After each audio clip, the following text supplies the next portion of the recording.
우리에게 주시는 하나님의 말씀은 고린도전서 15장 12절부터 22절까지입니다. 고린도전서 15장 12절부터 22절까지입니다. 하나님 말씀 받들어 읽겠습니다. 그리스도께서 죽은 자 가운데서 다시 살아나셨다 전파되었거늘 너희 중에서 어떤 사람들은 어찌하여 죽은 자 가운데서 부활이 없다 하느냐. 만일 죽은 자의 부활이 없으면 그리스도도 다시 살아나지 못하셨으리라.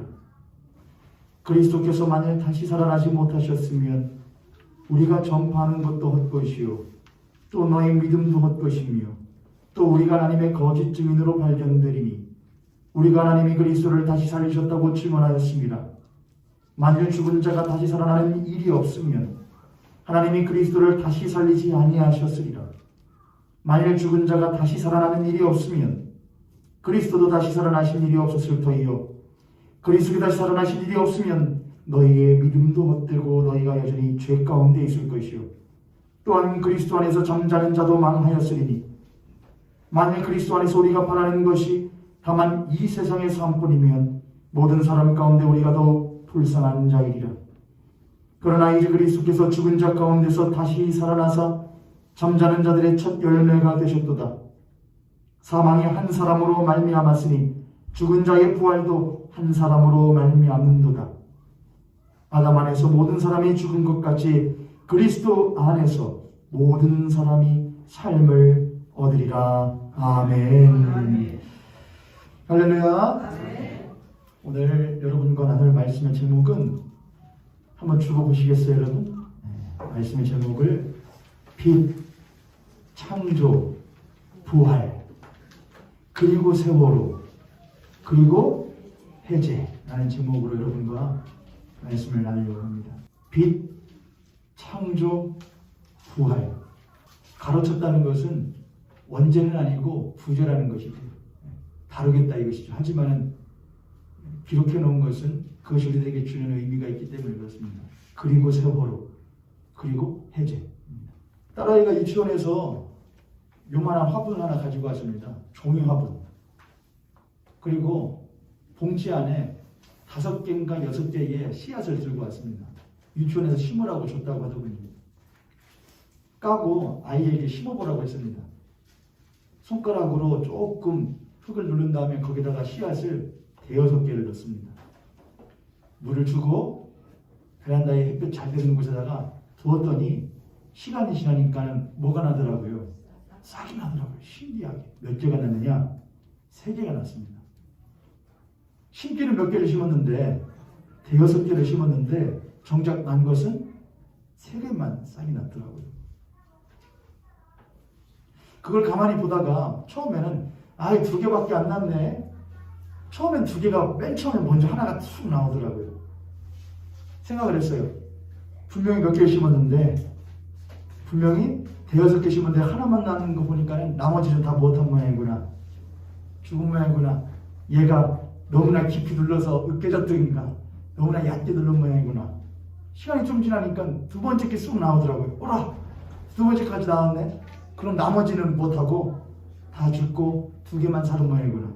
조금 시간이 지났더니 2개는 제 새끼손가락만큼 자랐는데 그제서야 하나가 이만큼 살을 틔우고 나와요.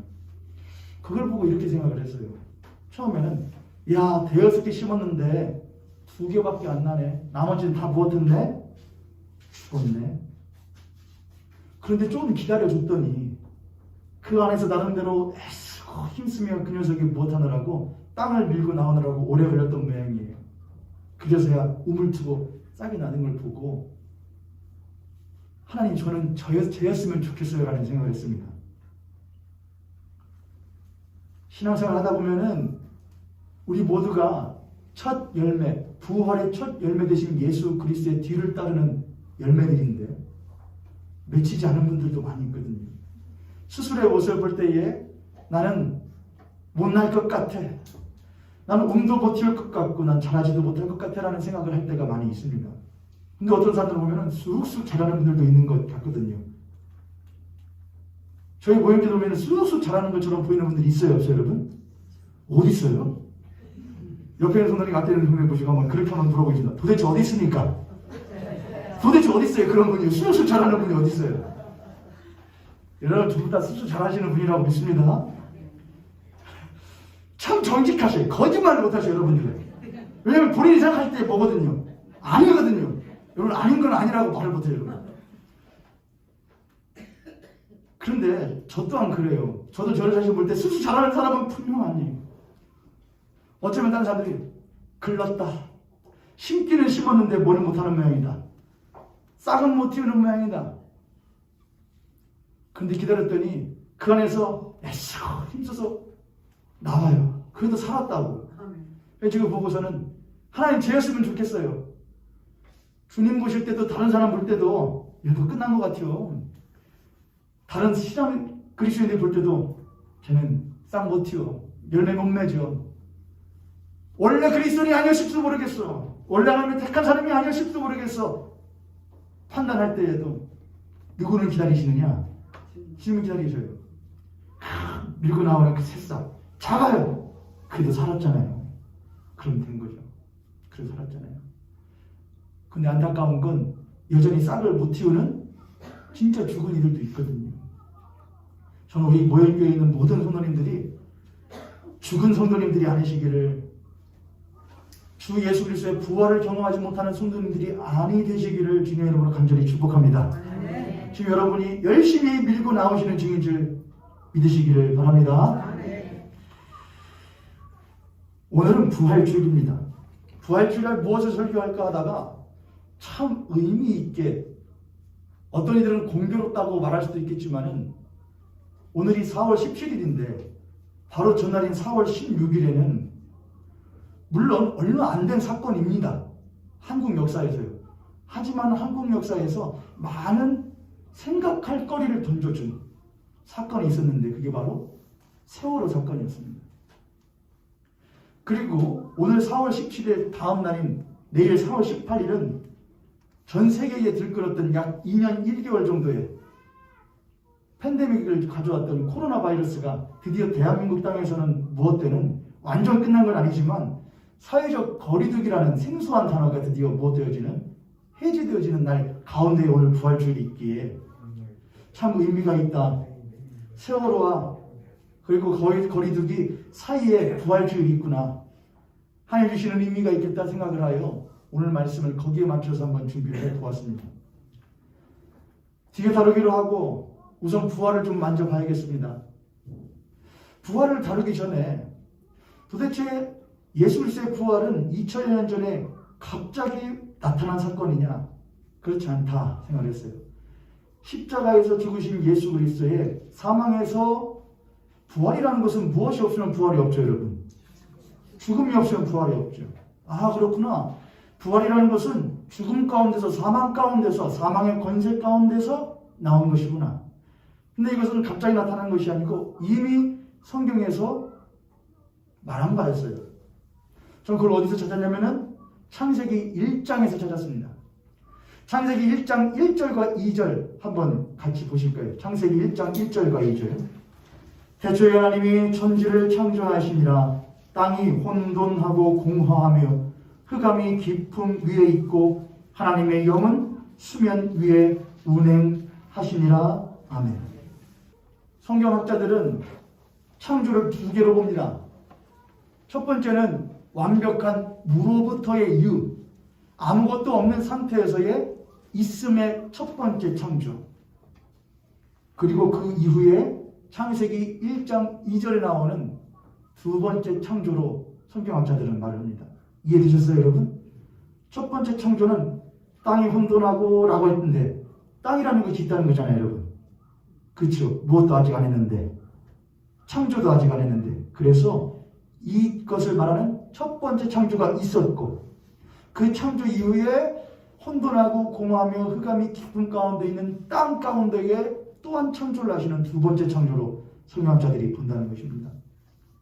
그런데 두 번째 창조를 보니까 장이 있었다는 거예요. 배경이 있었다는 거예요. 그 배경을 성경은 세 가지로 표현합니다. 첫 번째, 무엇이고? 혼돈, 공허, 흑암으로 말을 해요. 혼돈이라는 것은 히브리어로 토후라고 합니다. 토후. 이것은 단순히 혼돈하면은 여러분 뭐를 생각하지요? 무질서를 생각하지요. 질서가 없어. 어지럽혀져 있어. 그렇지 않아요. 토후라는 말은 이런 의미가 있어요. 저도 찾아보면서 야 그렇구나. 토후는 황량한 사막과 광야와 같은 상태. 황량한 사막과 광야와 같은 상태를 토후라고 해요. 조금 더 깊게 들어가 보죠. 이것은 문명이라고 하는 것이 있기 이전의 상태를 토후라고 합니다.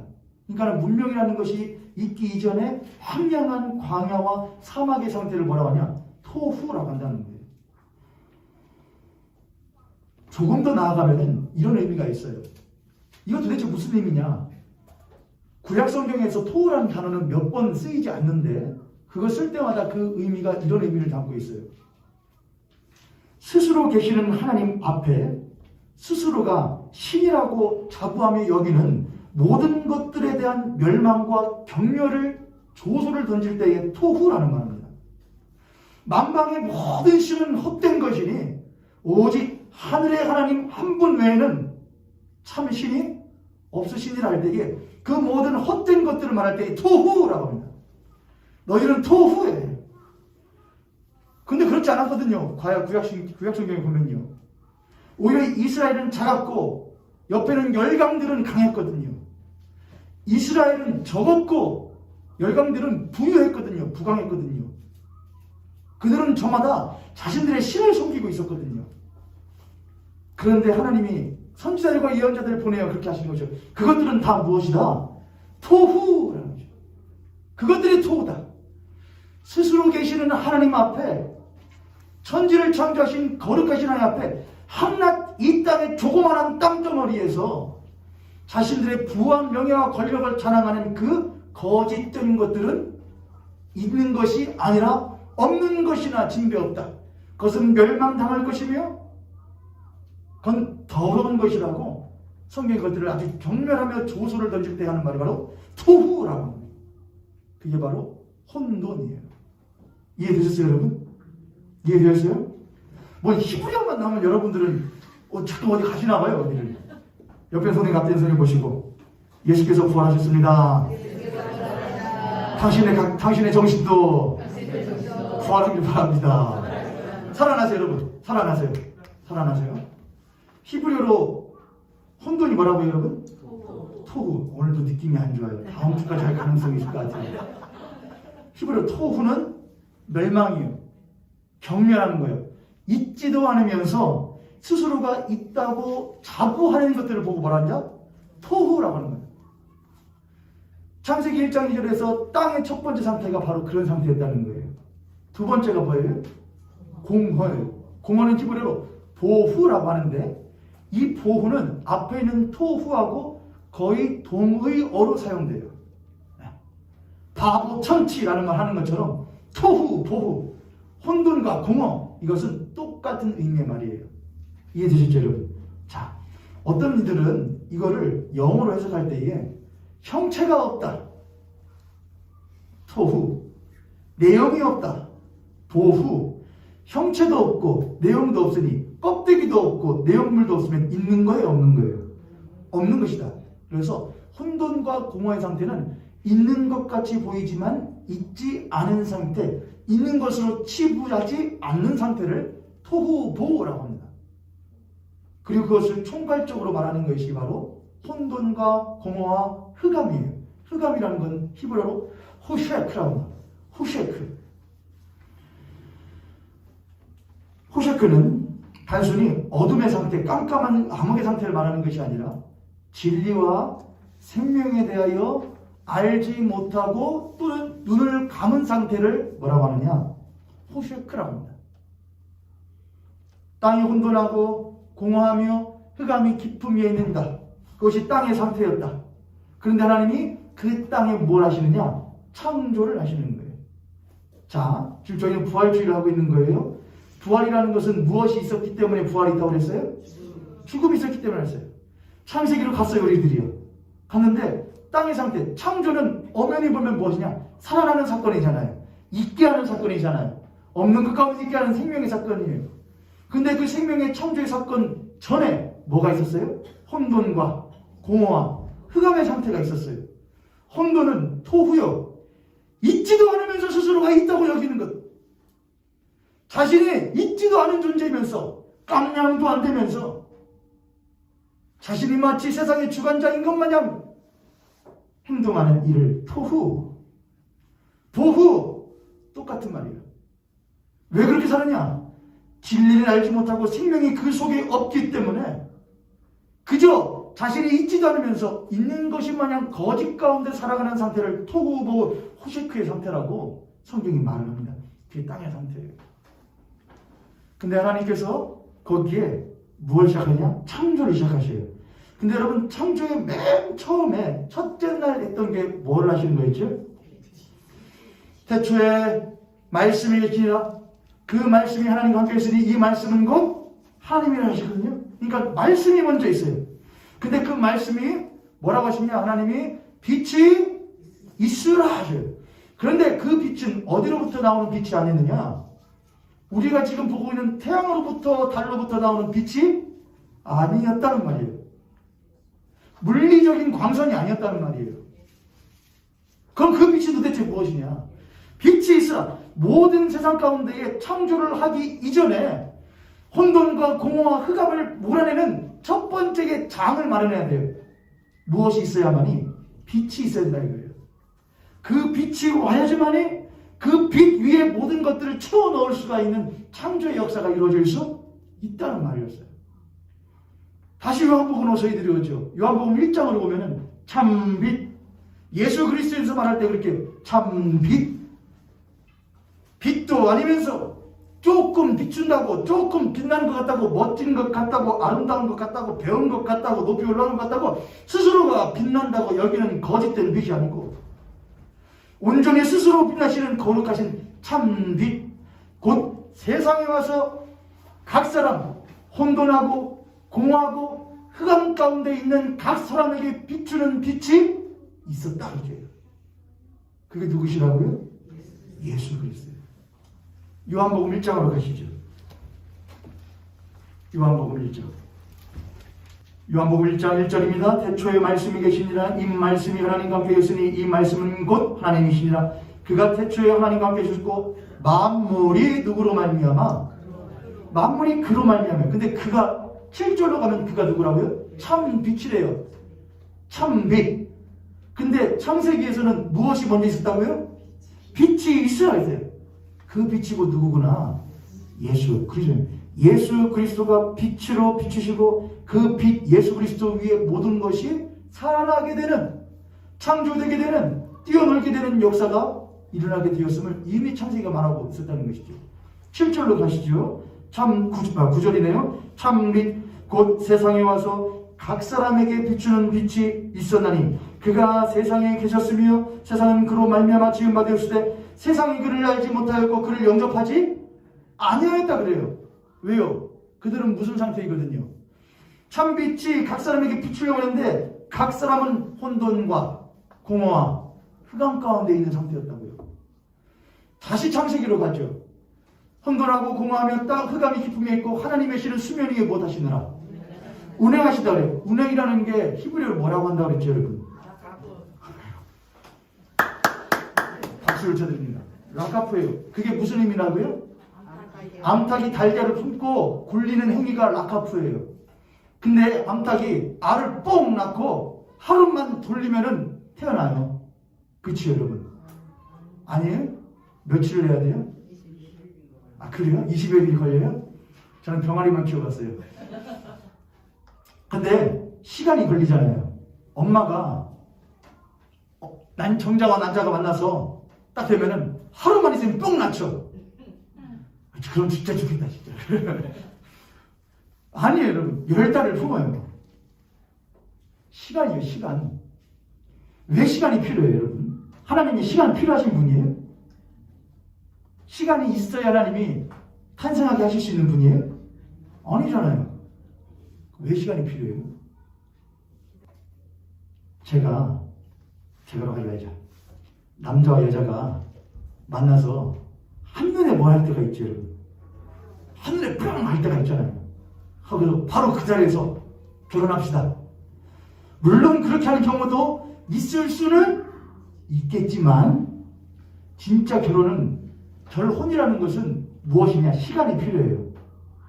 짧을지라도 서로가 서로를 못해가는 알아가는 시간이 필요해요. 맞을까요? 안 맞을까요? 연애 때는 잘 맞아요. 무엇하고 나면 안 맞죠? 결혼하면은 어떻게 안 맞느냐? 어떻게 안 맞아요? 여러분 그냥 다라고 하시는구나. 제가 그렇다는 게 아니에요. 다른 분들이 이렇게 말해 더럽게 안 맞는데요. 그런데 안 맞는 게 당연해요. 근데 그 가운데서 시간이 필요해요. 조금 하고 나서는 안 맞네. 땡. 사랑이라는 건 그렇지 않거든요. 사랑이면 시간이 필요하거든요. 기다려주는 것이요. 씨를 심었어요. 하루면 팍 나요? 알을 낳았어요. 하루면 팍 달걀을 깨고 병아리가 나와요? 그런 일은 없어요. 시간이라는 건 사랑을 부어주는 시간인 거예요. 사랑을 부어주고 사랑을 내어주고 자신의 생명을 나누어주는 그 시간이 필요해요. 생명의 탄생이라고 하는 것은, 창조의 역사라고 하는 것은 하나님의 사랑을 흘려보내주는 시간과 그 감동과 그 열정을 하나님께서 내어주는 것을 깨닫도록 하시기 위한 필요가 시간 안에 있어요. 혼돈하고 공허하며 흑암이 깊으며 있는 땅인데 하나님의 신은 수면이 운행하셔요. 한 번에 하실 수 있음에도 불구하고 그는 그 시간을 할애하셔요. 이스라엘 백성들이 이 창세기를 바벨론에서 포로 생활할 때 들었거든요. 기록되어져서요. 포로 생활할 때요. 그들은 도대체 이 혼돈과 공허와 흑암이 언제 끝날까를 생각하던 백성들이었어요. 포로 생활 가운데 있으니까요. 그때 하나님의 선지자들이 구약에서 기록했던 이 말씀을 읽히는 거예요. 혼돈과 공허와 흑암이 깊은 가운데 있는 땅에 하나님의 신은 그 땅을 버리지 않고 무엇 하시더라? 운행하시더라. 감싸고 돌리시더라. 언제까지입니까? 하나님이 이 세상을 보시고 권념하시며 한탄하시는 것이 있어요. 왜요? 오히려 우리가 더 살아나기를 원하시는 것은 부모의 마음이에요. 내가 살아나는 것보다 나가 살아나기를 원하는 것은 부모의 마음이라고요. 하나님의 마음이라고요. 아버지의 마음이라고요. 그 아버지가 품으시는 것은 내가 너를 얼마나 귀히 여기는지를 알려주기 위한 그 시간이에요. 참빛, 그 세상에서 각 사람에게 비추는 빛이 있어요. 지금 이 시간에 비추셔요. 그런데 그들은 그를 믿지도 아니하였고 영접하지도 아니하는 그 시대의 사람들이 오늘 이 시대도 똑같이 있을 수가 있지 않겠습니까? 여전히 혼돈 가운데 있는 분들이 계시죠. 어둠 가운데 있는 분들이 계시죠. 공허 가운데 있는 분들이 계시죠. 스스로가 빛나지도 않으면서 빛나시는 하나님 앞에 스스로가 빛나는 것인 마냥 착각하며 살아가는 토보의 사람들이 이 자리도 혹 있진 않으신지요. 그를 위해서 누가 오셨다? 참 빛이 오셨다는 거예요. 빛이신다는 거예요. 저를 따라서 한번 하시죠. 참 빛이 거두어지지만 않는다면 나에게도 소망이 있다. 할렐루야. 할렐루야. 여러분 그것 자체에 감사하세요. 도대체 언제 내 신앙은, 도대체 내 언제 삶은, 그것보다 하나님이 나에게서 빛을 거두지 않으셨음에 감사하세요. 내가 교회 나올 수 있음에 감사하세요. 여러분 내가 성경 말씀 볼 수 있음에 감사하세요. 여러분 그것이 제일 큰 감사 아니에요. 여러분 그리스도인인데 내가 그래도 하나님을 믿고 앉았네. 내가 이 모양 이 꼴인데도 불구하고 그래도 주님을 부르고 앉아있네. 사람들이 볼 때는 야 그냥 하나님 원망하고 죽어버려 저주하고 그렇게 말할 만한 상황일지라도 내가 여전히 그 하나님을 내 소망의 주로 붙들고 있네. 그게 여러분 진짜 감사한 거예요. 그게 기적인 거예요. 할렐루야. 그러니라면 이미 예수 그리스도의 십자가의 부활을 경험한 사람일 가능성이 매우 큽니다. 빛이 비추어졌을 때에 혼돈하고 공하고 흑암이 깊은 가운데 있는 그 땅 가운데에 하나님의 사랑의 빛이 비추어지고 하나님의 능력의 빛이 비추어졌을 때에 그것을 점점 더 어둠을 몰아내고 혼돈을 몰아내고 공허를 몰아내기 시작하면서 거기에 창조가 시작되기 시작합니다. 때문에 하나님의 창조라는 것은 생명의 시작이었고 소망의 시작이었고 또한 하나님과 인간이 하나님과 만물이 창조주와 피조물이 함께 동거하는 동거의 시작이 바로 하나님의 창조였습니다.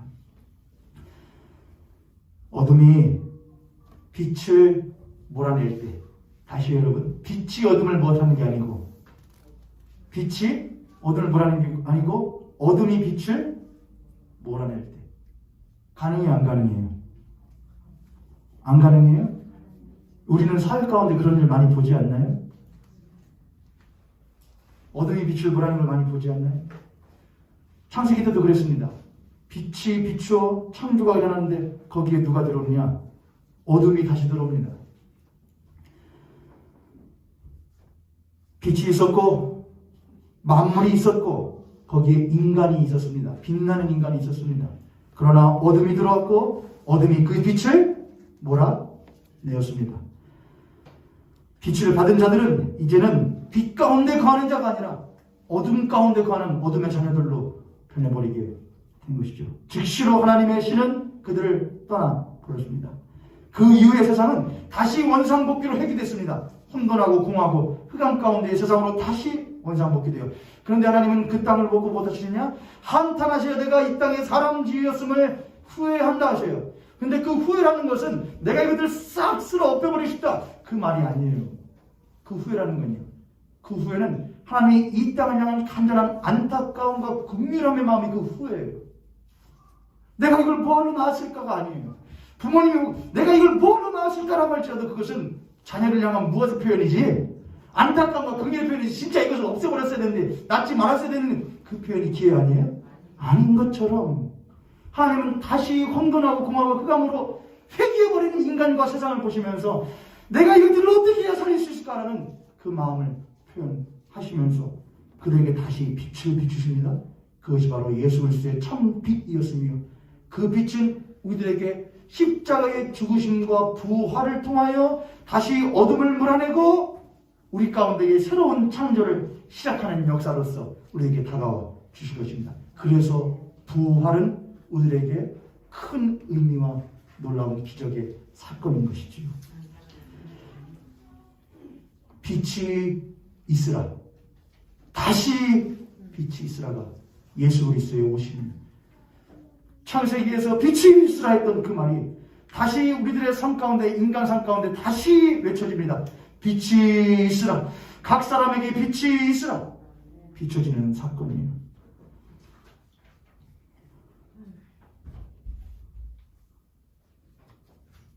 다시는 잃어버리지 않을 빛의 약속이 바로 부활입니다. 첫 번째 첫사람 아담과 하와는 그 빛을 받은 존재였지만 그 빛을 못한 자들이 되었지만 잃어버린 존재들이 되었지만 예수 그리스도는 그 빛을 결코 잃지 않으실 분이에요. 그래서 그는 사망 권세를 못하시는 분이 되시느냐?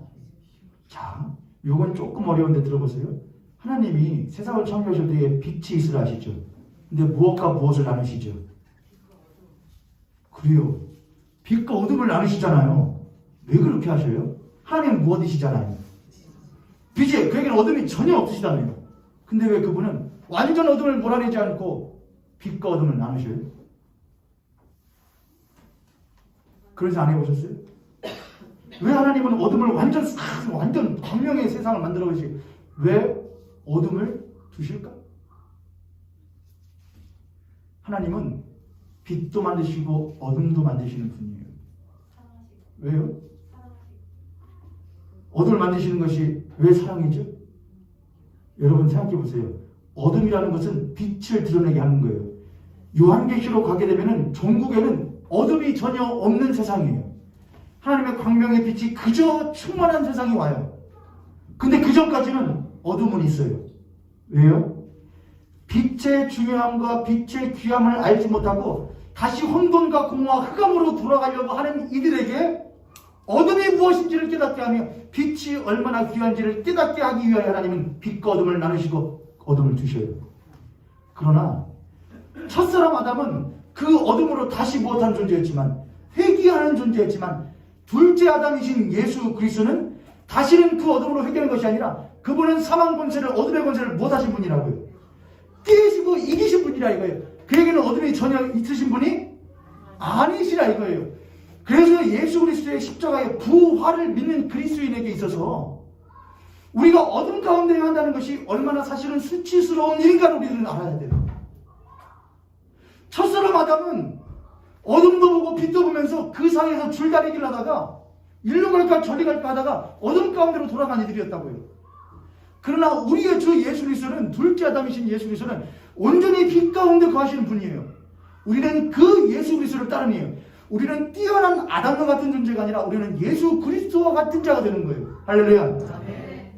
그런데 불구하고 우리의 삶 가운데 또다시 혼돈과 공허와 흑암이 기어 들어오는 것을 볼 때마다 우리는 깜짝깜짝 놀라면서 쌍욕을 해야 된다 이거예요, 여러분.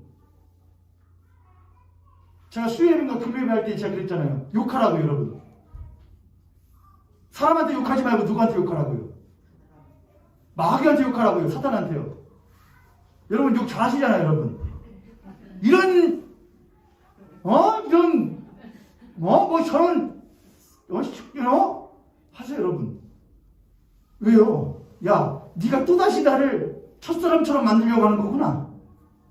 그런데 어쩌냐?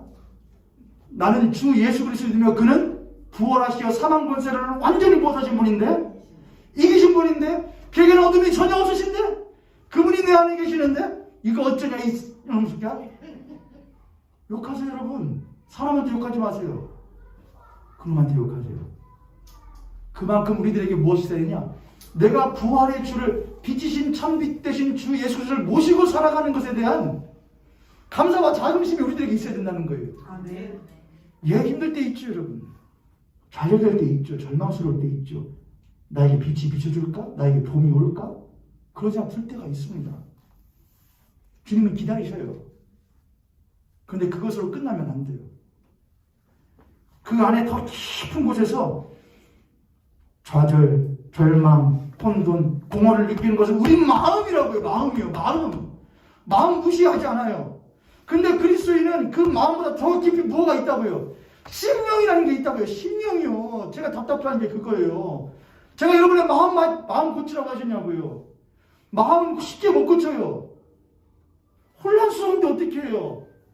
아픈데 어떻게 해요? 병들었는데 어떻게 해요? 이걸요. 그 시간이 필요해요. 근데 뭐는 있어야죠. 그리스도인은 마음으로 사는 존재가 아니고 뭘로 사는 존재라고요? 영으로 사는 존재라고요. 그럼 우리는 마음을 파고 들어가 우리의 영에 계시는 하나님과 성령님과 만나야 된다고요. 그분은 빛이 전혀. 그러면 그 영에 계시는 하나님을 만났을 때 우리는 비로소 거기서 진짜 자연을 얻게 되는 거예요. 마음은요, 시간 지나고 주변에 좋은 사람 있고 좋은 거 먹고 마시고 하다 보면 마음은 조금 뭐 돼요. 치유되기도 하고 괜찮아지는 것 같긴 하지만은 절대로 완전히 회복되지는 않아요. 왠 줄 아세요, 여러분? 저한테 머리 아직도 이렇게 흉터가 있거든요. 교통사고 났던 흉터가요. 이건 너무 큰 흉터여가지고요. 흔적이 남아요, 안 남아요? 남아요. 저는 전투 비행기 절대로 못 타요. 왜요? 여기로 뭐가 되기 때문에. 여기 터져버리거든요. 내 피부에 약한 부분이니까. 수술한 사람은 절대로 전투 비행기 못 타요. 똑같아요. 마음은 조금 심하지 않으면 괜찮아져. 인정해요. 그러나 그리스도는 마음으로 사는 존재가 아니에요. 뭘로 사는 존재지요? 영으로 사는 존재예요. 내 주는 부활하신 주님이며 내 심령에 계신다고요. 지금 우리들 안에 비치고 계신다고요. 할렐루야. 그 부활의 주님을 만나야 여러분이 부활의 감격 가운데 사는 거예요. 예수님 날 사셨대. 나 지금 이 마음 가운데 살아가면 육체의 어려움 가운데 살아가는데 그분이 나를 살리셨대 라는 걸 알아야 그제서야 어둠을 뚫고 일어나게 되는 새싹이 되는 거예요, 여러분. 그제야 계란을 뚫고 나오는 거예요. 그 전까지는 색칠 이쁘게 해놓은 부활적 계란에 지나잖아요. 그건 사는 거예요, 죽은 거예요? 죽은 거예요. 필요 없어요. 깨고 나와야 돼요. 여러분, 이 자리에 계신 우리 부흥교 성도님들이 모두 그 안에 성령으로 말미암아 참으로 살아나는 예수 그리스도를 만나는 놀라운 능력이 기적 여러분의 있기를 주님으로 축복합니다. 옆에 손님 같은 손을 보시고 그렇게 한번 축복하겠습니다. 당신은 할 수 있습니다. 하나님께서 당신을 도우십니다. 예수님께서 당신과 함께 하십니다. 할렐루야. 할렐루야. 그렇게 어둠은 빛을 몰아내려고 했지만 빛은 다시 어둠을 못하느냐? 몰아낼 뿐만이 아니라 완전히 정복하고 이기는 사건이 바로 부활의 사건입니다. 그리고 세월을 2014년 4월 16일 대한민국에 여러 가지 사건들이 있었지만 그렇게 젊은 어린 아이들이 생명을 잃은 사건은 유례가 없는 일이었습니다. 그것이 더 우리들에게 충격을 준 것은 미수습자 5명을 포함한 304명이 사망을 하고 172명이 생존을 했는데 그 172명 중에서도 절반만 해경이 구하고 나머지는 민간 어선과 선박들이 구했다는 거예요. 그걸 보면서 국민들은 도대체 나라가 무엇을 하는 거냐? 그때 무엇을 한 거냐라고 하는 궁금증을 가질 수밖에 없었는데 시간이 8년이 지났지만 아직도 우리는 왜 그들이 죽었는지도 모르며 왜 그들이 건져지지 못했는지도 우리는 모릅니다. 그는 석방되어 나왔지만 우리는 그가 아직도 그 시간 동안 무엇을 했는지 전혀 모릅니다. 더 안타까운 거 있을까요? 있어요. 그런 세월호의 희생자들의 유가족들을 조롱하며 힐난하던 인물들이 있었지요. 자녀 잃은 부모의 슬픔이 얼마나 크겠습니까? 그들이 광화문에다가 천막 좀 치고 슬픔 좀 말한다는데 그게 뭐가 문제입니까? 국가가 해결해주지 못해서 안타까워서 동동 구른다는데 그들에게 보상 좀 해주면 국가가 마땅히 해야 될 일을 하는 것인데 그게 뭐가 문제입니까? 그런데 그런 이들을 희생자들을 오뎅에 비유하고 퉁퉁 불어터진 오뎅에 비유하며 부모 잃은 부모들 앞에서 자녀 잃은 부모들 앞에서 피자와 치킨 시켜 먹으면서 조롱했던 이들이 있지 않았습니까? 그들에게 돈을 주면서 피자와 치킨을 사주던 인물들이 있지 않았습니까? 그래서 대한민국에서 세월호 사건은 8년이 지났음에도 불구하고 우리에게 여전히 가슴 아픈 사건이에요. 그런 말 제발 하지 않으시길 바랍니다. 그거 노란색 리본 그거 약간 무속적인 미신적인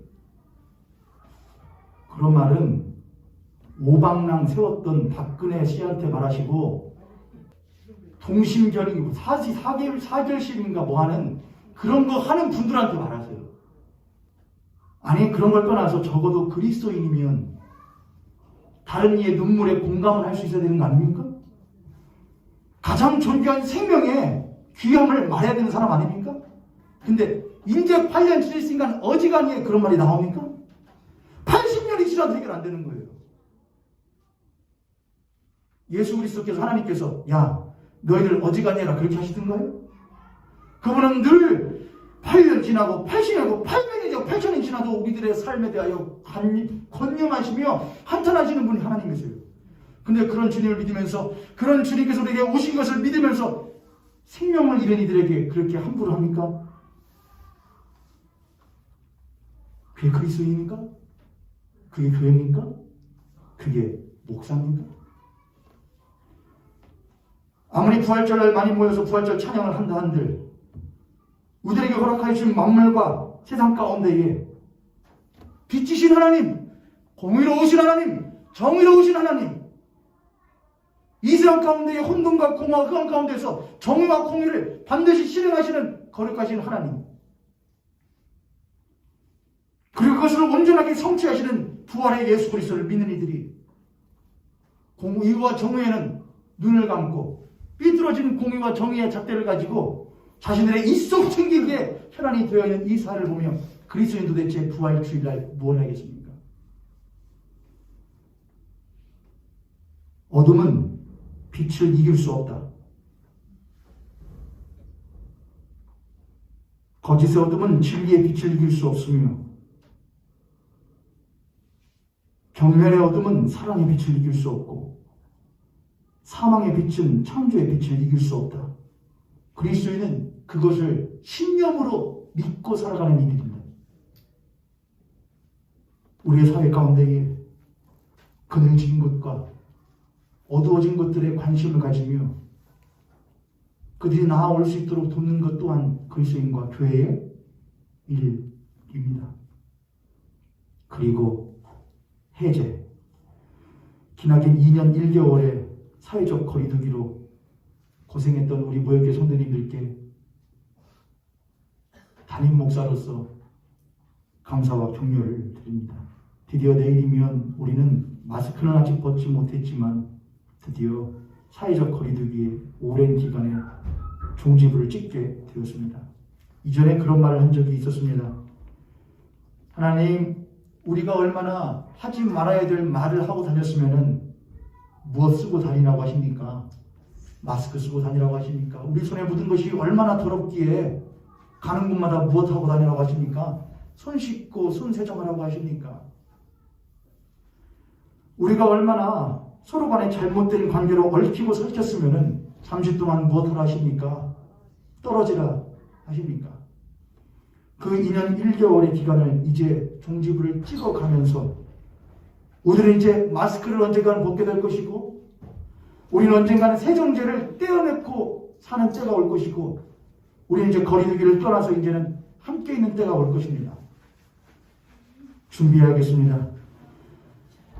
하지 말아야 될 말을 하고 살았던 마스크를 이 때문에 마스크를 씌웠는데 이제 마스크를 벗었으니 무엇만 말하는 그리스도인이 되어야겠으며 진리를 말하고 주님 말씀하시는 것을 말하고 사는 그리스도인이 되어야 되지 않겠습니까? 손에 묻은 것이 하도 더러워서 손 씻고 다니라고 했던 2년 1개월의 시간 지나가니 이제는 그 손으로 주님 원하시는 일을 하는 그리스도인이 되어야 되지 않겠습니까? 잘못된 관계로 나의 이익 차리기 위하여서 얽히고 설켰던 우리의 관계를 잠시 떼어내라고 했으니 이제는 하나님과 참된 관계를 맺으며 그 안에 참된 관계를 맺으며 사회 가운데에서 생명의 주 예수 그리스도, 부활의 주 예수 그리스도를 내 몸으로 드러내는 진짜 거리두기 아닌 거리 좁히는 그리스도인의 삶을 살아야 될 줄 믿습니다. 이 부활주일에 빛으로 오신 예수 그리스도, 창조하신 예수 그리스도, 그리고 우리들에게 부활을 선물로 주시는 예수 그리스도, 그 부활을 경험한 그리스도인으로서 세월호와 같은 어둠 가운데 있는 상황들을 보며 가슴 아파할 줄 알고 분통 터뜨릴 줄 알며 이 사회의 어둠 가운데에 진리와 공의의 빛을 비추기 위하여 힘쓰는 그리스도인, 우리의 삶 가운데에 허락하여 주신 이 자유의 시간 가운데에 자유를 만끽하기보다는 앞으로 우리가 어떻게 하면 이런 일들의 어둠 가운데로 도달하지 않을 수 있을까를 생각하는 그런 부활의 삶을 살아가는 그리스도인 되시기를 주님의 이름으로 간절히 축복합니다. 아멘.